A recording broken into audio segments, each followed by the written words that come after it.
bonjour à tous et bienvenue dans ce nouveau live Facebook Wamis. J'espère que vous allez bien, surtout à l'approche des fêtes de fin d'année. Aujourd'hui, vous allez pouvoir poser des questions aussi bien sur votre chien que sur votre chat. Elles peuvent concerner leur comportement ou bien leur santé. Comme d'habitude, si jamais la question est trop précise ou concerne un problème particulier de votre animal, on vous invite naturellement à consulter un spécialiste pour y répondre. Nous, on pourra répondre à des questions plus d'ordre général sur le suivi, le comportement et la santé de vos animaux. Voilà. Donc, n'hésitez pas à poser toutes les questions dans les commentaires de la page Facebook. On va attendre d'être un petit peu plus nombreux avant de commencer. On a quelqu'un à vous présenter, on l'a présenté la semaine dernière, mais peut-être n'étiez-vous pas là et on tient vraiment à le représenter, c'est Ozzy. Car comme vous le savez, chez Wamis, nous sommes Pets at Work, donc nous pouvons venir travailler avec notre chien, nous avons cette immense chance.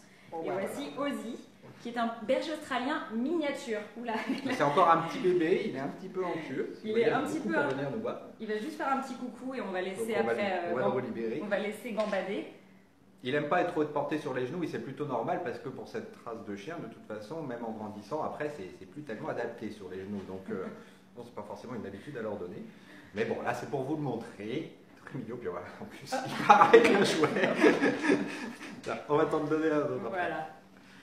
Alors, surtout, restez bien jusqu'à la fin de ce live Facebook pour tenter de remporter une Wamis Box. Donc, qu'est-ce que c'est? C'est un coffret cadeau pour votre chat ou votre chien qui contient des friandises, des jouets, des produits d'hygiène et plein d'autres surprises. Pour cela, il vous suffira de répondre à notre question du jour. Mais pour le moment, on va passer à vos questions. Et la première question est une question d'Alexandra. Que faire? J'ai une vieille minette de 20 ans qui, malgré une caisse propre, fait pipi à côté ou un peu plus loin de la caisse. Ça, c'est une question assez fréquente. Très classique. Une question qui revient très souvent, effectivement. Le chat malpropre d'une manière générale, mais là plus particulièrement, c'est le chat qui fait pipi à côté de la litière. C'est un cas particulier. Bon, d'une manière générale, sur le chat malpropre, effectivement, il y a plein de choses à faire pour traiter ça. Déjà explorer la cause, voir s'il n'y a pas une cause biologique liée à une cystite ou quelque chose comme ça derrière. Mais ensuite, au niveau des causes comportementales, c'est souvent l'expression d'un stress, mais ça peut être simplement lié au fait que la litière est mal placée, par exemple, ou que le gravier ne lui plaît pas, ou que la litière est couverte et ça garde des odeurs, ou à l'inverse, il préférerait qu'elle soit couverte justement pour qu'il soit plus à l'abri des regards. Bref, les chats sont très très précautionneux sur leurs toilettes, et par conséquent, il faut souvent les aménager pour que ça leur plaise. Mais là, dans votre cas particulier, le chat ne fuit pas la litière en particulier, et il est techniquement pas mal propre selon des critères de chat, à savoir qu'il va dans l'aire d'élimination. Seulement dans la tête d'un chat, il n'y a pas l'intérieur et l'extérieur de la litière. Oups, on va faire ça et mettre ça en silence. Donc, si jamais votre chat fait pipi juste à côté de la litière, le plus simple c'est de tester énormément de solutions différentes de bricolage. Ça va consister en général à augmenter la taille de la litière, à changer de gravier. Vous pouvez effectivement voir si avec une litière couverte, ça n'oblige pas le chat à rester à l'intérieur. Il existe également des bacs à litière qui sont ouverts par le dessus. Ce qui fait que votre chat, quand il gratte dedans, il a beaucoup moins la possibilité d'aller faire ses besoins à côté parce que des fois, ils sont dans la litière, mais les fesses sont à l'extérieur et du coup, le besoin tombe à côté. Donc, tester ces différentes solutions. Il faut bricoler jusqu'à effectivement arriver à faire en sorte que le chat vise la litière directement en sachant que dans la tête du chat, ce qu'il fait est parfaitement normal. Donc, il ne faut surtout pas le contraindre. Il faut essayer de l'amener à faire dans la litière en l'incitant, en l'attirant dedans ou en mettant une litière où ce n'est pas possible de faire autrement. Mais il ne faut surtout pas le gronder parce que pour lui, ce n'est pas de la malpropreté. Au contraire, il vise sa zone d'élimination normale. Il n'y a pas juste dans sa tête la distinction entre l'intérieur et l'extérieur de la litière. Très bien, merci Stéphane. Donc, testez bien les différentes solutions. Alors, une question de Tiffaine. Pourquoi les chiens sont malades en voiture? Alors, ça, c'est assez fréquent, mais c'est exactement la même cause que pour nous. À savoir que la voiture, quand elle bouge, eh bien, ça stimule notre oreille interne et ça peut provoquer des nausées. Donc, quand on n'a pas l'habitude, eh bien, on a le mal des transports, tout simplement. Donc, il faut que le chien, comme nous au départ, s'habitue à monter dans la voiture. Et pour cela, au départ, le plus simple, c'est de lui faire des petits trajets, tout simplement, notamment quand il est jeune, quand il est susceptible en plus de ne pas avoir peur de ça. Vous l'associez à la balade, par exemple, le fait de monter dans la voiture avant d'aller se promener sera quelque chose de très positif pour lui et il sera encouragé à faire le trajet, d'autant plus qu'il y a une sacrée récompense derrière.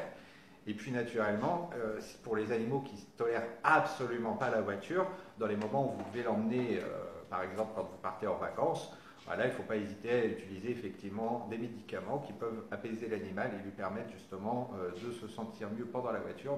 On donne notamment des antinauséeux justement pour les chiens qui ont tendance à vomir. Ça marche très très bien. C'est pas dangereux? Non, c'est exactement le même anti-vomitif qu'on utilise sur le chien quand il a déjà des vomissements, mais sauf que là il est utilisé à titre préventif et il agit directement sur le centre du vomissement au niveau cérébral, donc pour calmer les nausées. Justement, il évite même d'avoir la sensation de nausée. Comme ça permettra à votre chien d'éviter d'avoir le mal des transports. Une question de Tatiana. Bonjour, mon chien n'arrive pas à vider ses glandes anales. Et c'est très souvent. Comment puis-je l'aider? Y a-t-il un médicament? Alors malheureusement non. Je me souviens d'ailleurs avoir déjà vu aussi cette question les coups d'avance. C'est quelque chose qui arrive assez souvent et d'ailleurs le chien manifeste souvent ce mal-être en faisant ce qu'on appelle du traîneau, à savoir qu'il se met par terre et avec les deux pattes de devant comme ça il avance en traînant les fesses sur le sol. L'idée étant de se gratter effectivement parce que ça le gêne et ça le démange. Donc pour ça il faut les vider manuellement. Il y a certains chiens pour qui c'est dans leur constitution, c'est individuel, ça ne dépend pas forcément des races. Mais certains chiens qui sont plus propices à s'engorger au niveau des glandes anales, et pour ça il faut les vider manuellement malheureusement. Et les toiletteurs le font? Les toiletteurs et les vétérinaires, n'importe quel professionnel du chien, avec un tout petit peu d'entraînement et un gant en plastique, vous pouvez le faire vous-même bien sûr, si ça ne vous dégoûte pas, mais c'est pas quelque chose qui est très facile, souvent ça soulage le chien, parce que quand c'est engorgé ça lui fait mal, donc le fait de les vider... Il peut les perdre par peur ou... les perdre oui, perdre les anneaux. Alors, quand elles sont bouchées, En fait, il faut voir que les glandes anales, ce sont deux petits sacs qui sont situés à 10h10 donc ça peut être bouché, autour de l'anus. Et Mm. effectivement, normalement, quand il a peur, justement, ces sacs anneaux sont vidés. Et ça arrive très rarement. Il faut vraiment une peur panique pour déclencher la vidange des glandes anales. Mais dans tous les cas, si elles sont bouchées de toute façon. Et normalement, c'est quelque chose les glandes anales produisent des sucs qui sont déversés à chaque fois que le chien défèque. Donc elles sont aussi en fonctionnement, même en dehors des situations stressantes. Donc elles peuvent s'engorger effectivement assez couramment. Il y a des fois, c'est tous les mois qu'il faut aller visiter le vétérinaire ou le toiletteur pour aller les vider. Mais il n'y a pas de médicament malheureusement qui limite l'engorgement des glandes anales. Très bien, on passe à une question comportement de Mélanie. Mon chien de 8 mois est intenable en laisse. Dès qu'il voit une personne, il lui saute dessus. Que faire?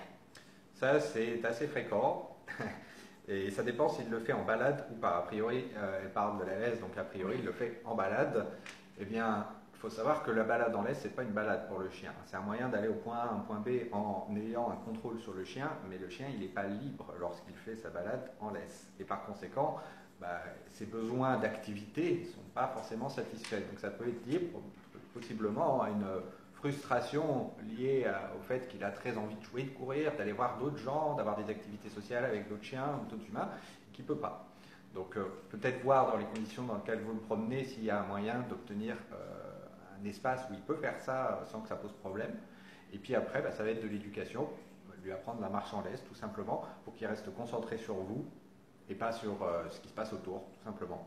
Donc faut voir ça avec un éducateur si vous n'y arrivez pas vous-même, parce que pour le coup ça peut être une longue séance d'entraînement entre guillemets et ça peut être extrêmement variable en fonction d'un chien à l'autre. Donc l'aide d'un éducateur peut vous apprendre justement à communiquer à votre chien et à faire en sorte qu'il marche bien en laisse. Et puis après, pensez bien au fait qu'il faut satisfaire les besoins du chien pour éviter d'exprimer des comportements hyper comme ça.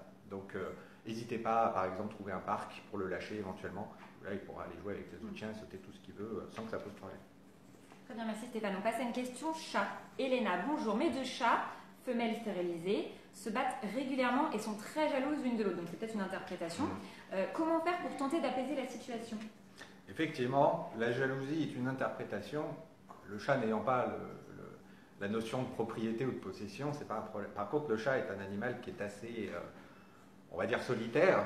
En réalité, il peut être un peu social, ça dépend des contextes, mais à la base, il n'est pas fait effectivement pour interagir avec d'autres individus, et en particulier avec son espèce. Il peut être très sociable avec nous, ça, il n'y a pas de problème, il adore les contacts et les caresses avec nous, mais avec un autre chat, par contre, ça ne va pas.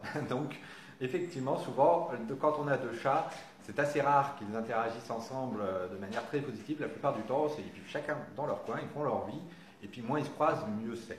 Et effectivement, dans certains cas, on peut avoir des frictions plus importantes. Ça peut être notamment le cas s'ils n'ont pas assez d'espace, s'il y a une frustration alimentaire, s'ils n'ont pas assez d'activité, ou s'il y en a un qui est vraiment pas sociable et qui ne peut absolument pas tenir en présence d'un autre chat. Bon, a priori, si vous les avez depuis un moment, ils cohabitent, mais c'est juste qu'il y a trop de friction. Donc peut-être voir en enrichissant leur environnement, peut-être en disposant de beaucoup de jouets, des griffoirs, en leur donnant un accès à l'extérieur si jamais vous en avez la possibilité et que c'est sécurisé. En tout cas, en jouant effectivement sur leur activité et l'enrichissement de leur environnement, vous arriverez à diminuer les comportements d'agression qu'il y a entre les deux chats parce qu'ils ont du mal à supporter par rapport à leur environnement. Très bien, on passe à une question santé. Audrey, bonjour, j'ai un malinois de 8 mois qui boite par intermittence. Pensez-vous que cela puisse être une panostéite? Je ne connais pas, je ne sais pas si c'est le bon terme. Panostéite, c'est une affection particulière à l'extrémité du membre, mais d'une manière générale, sur une boiterie intermittente, il ne faut surtout pas focaliser sur une maladie en particulier, une ostéopathie. Il y a vraiment beaucoup de causes possibles d'une boiterie. Ça peut atteindre plus haut sur le membre, des choses comme ça. Les boiteries intermittentes, ça peut être souvent dû aussi à de l'arthrose quand le chien vieillit. Bon, n'hésitez pas à aller voir un vétérinaire pour consulter, notamment quand vous voyez que la boiterie est un peu plus importante, donc quand il y a une crise, comme ça permettra au vétérinaire d'essayer d'objectiver au maximum où est située la douleur, quelle est l'articulation et du coup quelle est la cause potentielle de cette douleur, et puis voir en fonction de la cause comment la traiter effectivement. On passe à une question de Sophie. Mon berger blanc suisse de 16 mois a peur du monde et du bruit en ville. Il n'arrive pas à se concentrer sur autre chose et veut absolument vite rentrer. Ah, alors là c'est un petit peu l'inverse de la situation qu'on avait tout à l'heure avec le chien qui voulait sauter sur les autres gens, qui du coup a priori manquait de stimulation et allait la chercher un peu en trop. Là c'est l'inverse, lui trop de stimulation, ça provoque de la peur et du coup il peut plus tenir et il faut qu'il rentre. Donc pour ça, la thérapie comportementale à mettre en place, c'est une sensibilisation. C'est comme pour les allergies où on apporte progressivement l'allergène pour que le corps s'habitue. Là, ce qui lui fait peur sont les stimuli à l'extérieur, il faut l'apporter très progressivement pour qu'il s'y habitue et qu'il en ait de moins en moins peur. L'idée étant qu'à chaque fois qu'il manifeste une réaction de peur, c'est qu'on est allé trop loin et pour revenir en arrière et rester dans un cadre positif pour qu'il associe cet environnement à quelque chose de pas effrayant et au contraire de positif. Donc ça peut être comme, par exemple, commencer à jouer avec lui dans le jardin. Et puis après, vous ouvrez la porte du jardin, puis vous dépassez sur le devant de la rue. Puis après, vous mettez la laisse et vous jouez sur le devant de la rue. Très progressivement, étape par étape. Il n'y a pas une règle définie pour suivre, mais il faut comprendre le principe qui est vraiment cette progression très très douce, très lente, sans contrainte. Et ne forcez pas votre chien. Ça, c'est très important. Si jamais il a vraiment peur, pour lui, la balade ne sera pas agréable. Il vivra ça comme une torture. Donc, ce n'est pas la peine de le forcer, malgré le fait qu'on dise qu'il faut à tout prix promener les chiens pour satisfaire leurs besoins d'activité. Là, la contrainte est trop importante pour lui. Jouez avec lui à la maison pour satisfaire ses besoins d'activité, mais allez-y progressivement dans la balade et ne l'obligez pas forcément à faire un circuit qui le met en état de panique. Oui, puis peut-être aussi, il peut se dépenser dans un endroit où il n'y a pas de monde. Complètement. N'hésitez pas à chercher un environnement dans lequel ils se sentent à l'aise. De toute façon, très bien vivre comme ça. J'ai moi-même un chien peureux, un berger australien qui n'aime pas la ville. Eh bien, il est en banlieue, il est très heureux, il va dans les parcs, donc c'est pas dramatique, à moins que ça devienne contraignant. Ça dépend de là où vous vivez, voilà. Effectivement. Si vous êtes obligé Exactement. de vivre dans la ville, il faudra l'habituer. Et dans le cas échéant, faire appel à un comportementaliste. Voilà. Alors, on passe à une question de Nadine. Bonjour, ma minette mange tous les fils électriques, que faire? Ah, ça c'est pas forcément évident à satisfaire parce qu'il faut trouver quelque chose de plus attirant que le fil électrique. Vous pouvez difficilement supprimer les fils électriques dans votre maison, donc ça c'est clair, là le premier besoin à satisfaire c'est les jouets. Et souvent les chats aiment bien les petits trucs qui pendouillent et les fils. Vous pouvez aussi voir avec de l'herbe à chat pour stimuler vraiment son besoin d'aller grignoter des trucs assez filaires. Et puis la dernière solution, et c'est de loin je pense celle qui va être la plus efficace, c'est d'essayer autant que possible de masquer vos fils électriques, vous savez, dans les tuyaux d'électricien. Vous couvrez la partie notamment accessible là où le chat a tendance à les grignoter. Après, c'est sûr que les câbles de chargeur ou les choses comme ça, par exemple, qui ont tendance à traîner quand on déconnecte son téléphone, ça, beaucoup de chats ont tendance à les mâchouiller. Et le mieux, c'est de ne pas les laisser traîner, tout simplement. Ça peut être dangereux pour eux, j'imagine.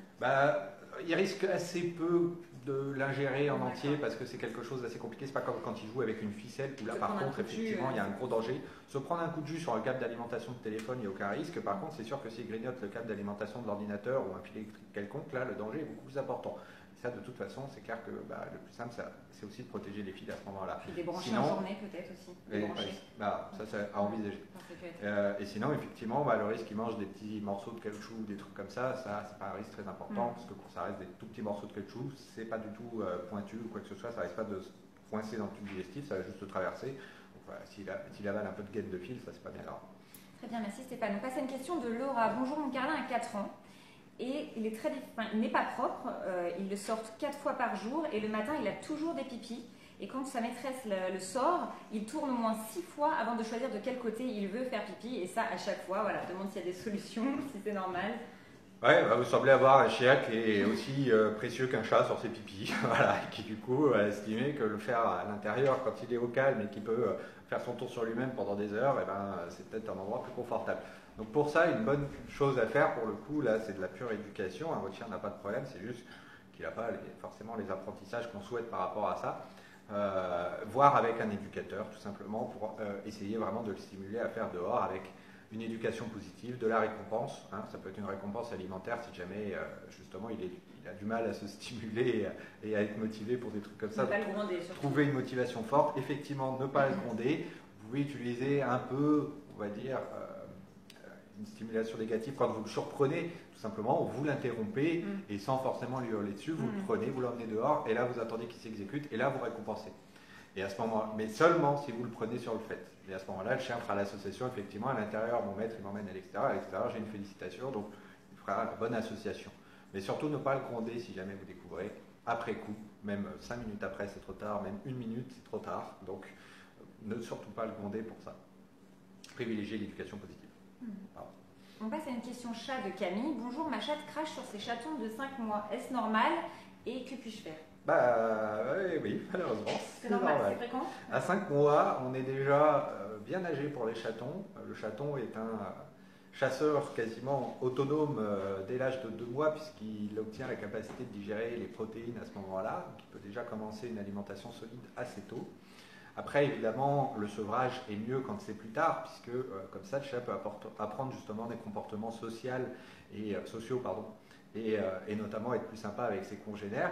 Mais en général, la chatte, à partir de 5-6 mois, elle commence à en avoir marre de supporter les châteaux, elle retourne avec son comportement solitaire, et du coup, elle les vire. Elle les vire gentiment, hein. C'est un signal de communication qui est auditif. Est-ce qu'on tente de cracher, il dit stop, là, j'ai juste envie que tu me laisses tranquille. Maintenant, il faut que tu mènes ta vie tout seul, et puis que moi, je continue, parte sur ma vie. Donc, pour ça, il n'y a rien à faire, il faut les laisser faire tout simplement. Et si vous avez le sentiment que le chaton est un petit peu trop oppressant contre la mère et que la mère, du coup, répond très agressivement, pas hésiter à offrir des moments de calme à la mère, tout simplement, en la séparant des chatons, parce que pour elle, là, elle n'est plus du tout dans le comportement de maternage, elle revient à sa vie normale. On passe à une question de Léna. Bonjour, mon chat est assez croquette en self-service. Je lui donne un peu de pâté le soir, mais il se jette dessus et il finit par tout vomir systématiquement. Que faire? Donc, le fait qu'il se jette sur la pâtée, ça c'est assez classique. Le régime croquette équilibré lui fournit une alimentation quand il en a envie, mais la pâtée c'est un petit peu la gourmandise du soir. Et pour le coup, en donner un petit peu avec un régime mixte comme ça, tant que ça ne déséquilibre pas la ration qu'on en tient compte, pas de souci. Par contre, effectivement, votre chat répond en vomissant, peut-être qu'il mange trop, peut-être qu'il mange trop vite. Dans ce cas-là, je vous suggère de d'augmenter le plaisir en le divisant, tout simplement. Vous donnez la même pâtée, mais vous la donnez en plusieurs fois et en très petite quantité pour voir comment ça passe. Si jamais c'est une histoire de quantité, ça devrait améliorer le problème.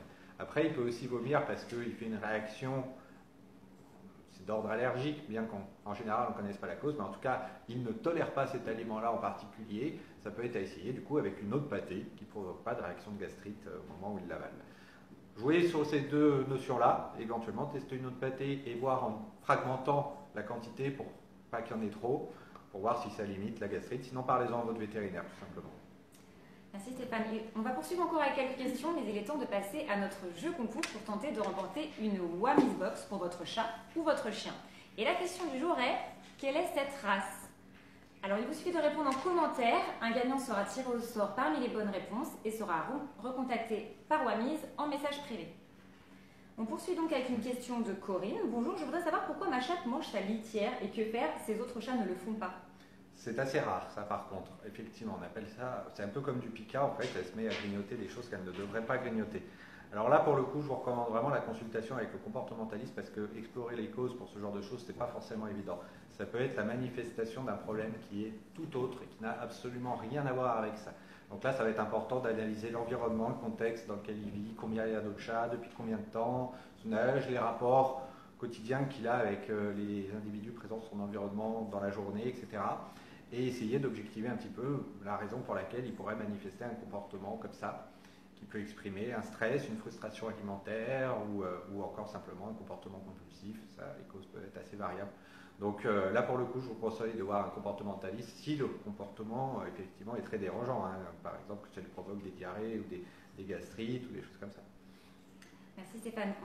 On reste sur une question alimentation. Romane, bonjour. Bonjour. Pour un chaton de 6 mois qui vient d'être stérilisé, que faut-il privilégier comme alimentation? Chaton jusqu'à l'âge adulte ou stérilisé malgré qu'il soit encore un chaton? Merci. Alors, ça dépend des gammes. Pour le coup, il y a des gammes de croquettes qui vont faire une alimentation jeune jusqu'à la fin de l'alimentation jeune, d'autres qui passent directement à l'alimentation stérilisée dès que le chat est stérilisé. Suivez la gamme d'alimentation que vous avez déjà.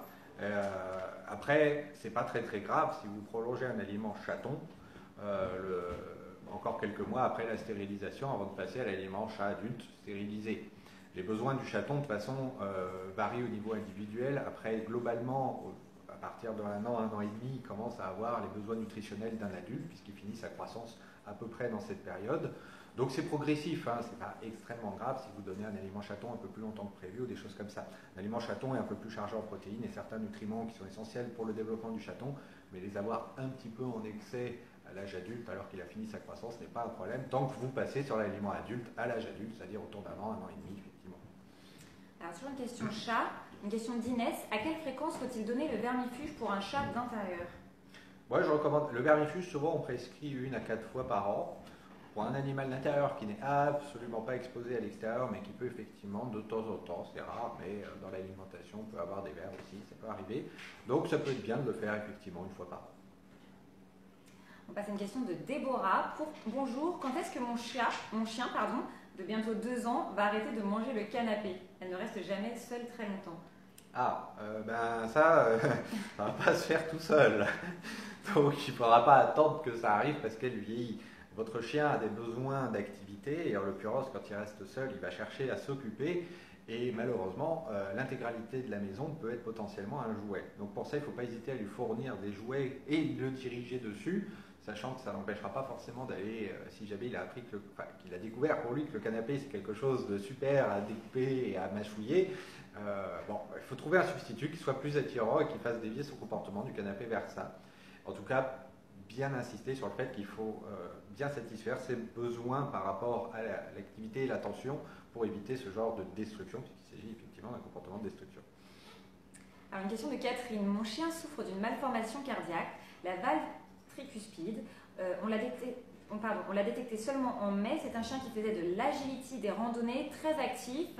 Aujourd'hui, ses activités sont réduites. Elle se demande s'il peut faire un arrêt cardiaque. Il a 8 ans. Alors, rassurez-vous, une anomalie comme celle-là provoque des insuffisances cardiaques, c'est-à-dire une faiblesse cardiaque, mais ce n'est pas comme chez nous avec les problèmes d'artères qui se bouchent, qui peuvent provoquer des infarctus. En général, le risque lié à une insuffisance cardiaque, donc un problème valvulaire comme là, c'est plutôt un problème d'œdème pulmonaire, c'est-à-dire que le cœur n'arrive plus à travailler suffisamment pour envoyer le sang dans la circulation et du coup ça s'accumule en amont, et en amont il y a les poumons. L'eau sort dans les poumons et ça provoque donc un œdème du poumon. L'animal a du mal à respirer et risque effectivement de s'asphyxier. Donc le risque, il est là. Mais avant d'aller jusqu'à l'œdème du poumon, il y a des symptômes d'appel. D'abord, le chien va être intolérant à l'effort, c'est-à-dire qu'il va être essoufflé beaucoup plus rapidement. Après, justement, il va être essoufflé et chercher sa respiration, chercher de l'air, en fait, tout simplement. Donc on va avoir des allaitements beaucoup plus fréquents et beaucoup plus rapides face au moindre petit effort. On peut même aller effectivement jusqu'à vraiment une difficulté respiratoire. Et là, ça commence à être urgent, effectivement. Là, il commence à y avoir un risque. De temps en temps, ça peut être assez rapide, effectivement, mais d'une manière générale, vous pouvez suivre votre chien et savoir à quel stade de maladie il est pour savoir quels sont les risques par rapport à l'œdème du poumon. Ça évolue en général assez progressivement. Mais se méfier de cette urgence, effectivement, parce que quand il déclenche un œdème du poumon, par contre, il faut aller vite en clinique pour lui fournir de l'oxygène et évacuer cette eau dans les poumons en lui donnant des diurétiques. Il faut soulager clairement le travail du cœur à ce niveau-là. Et donc après, ça peut être l'objet d'une médicamentation qui, pour le coup, est à vie. Donc là, vous avez un suivi vétérinaire que vous avez a priori commencé assez tôt. Pas hésiter à faire des contrôles réguliers pour voir comment la maladie évolue, parce que malheureusement, on n'en guérit pas. C'est une maladie qui risque d'empirer progressivement.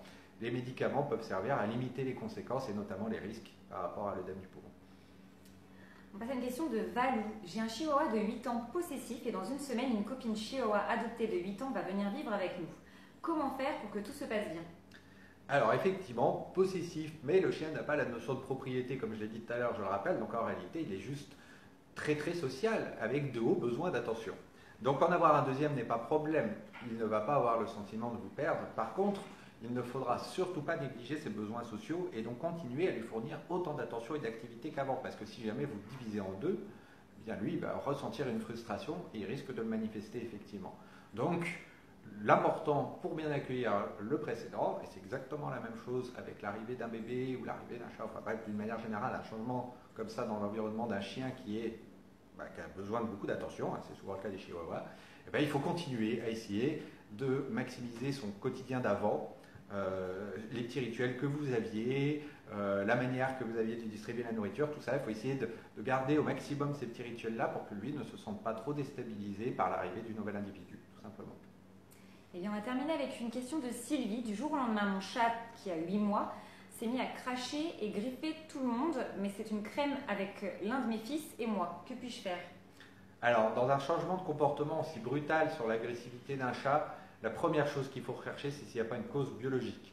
C'est parfois très difficile à identifier chez les chats parce que quand ils ont des douleurs, par exemple arthrosiques, ou alors même, des fois, ça peut être des choses un peu plus graves, hein, ça peut être le début d'une procréatite ou des choses comme ça qui peuvent être très douloureux. On ne le sent que quand on appuie fortement sur le ventre du chat et en attendant, lui, il a cette douleur, donc il anticipe un petit peu chaque contact comme étant quelque chose de désagréable, donc il répond par l'agressif, il se protège tout simplement.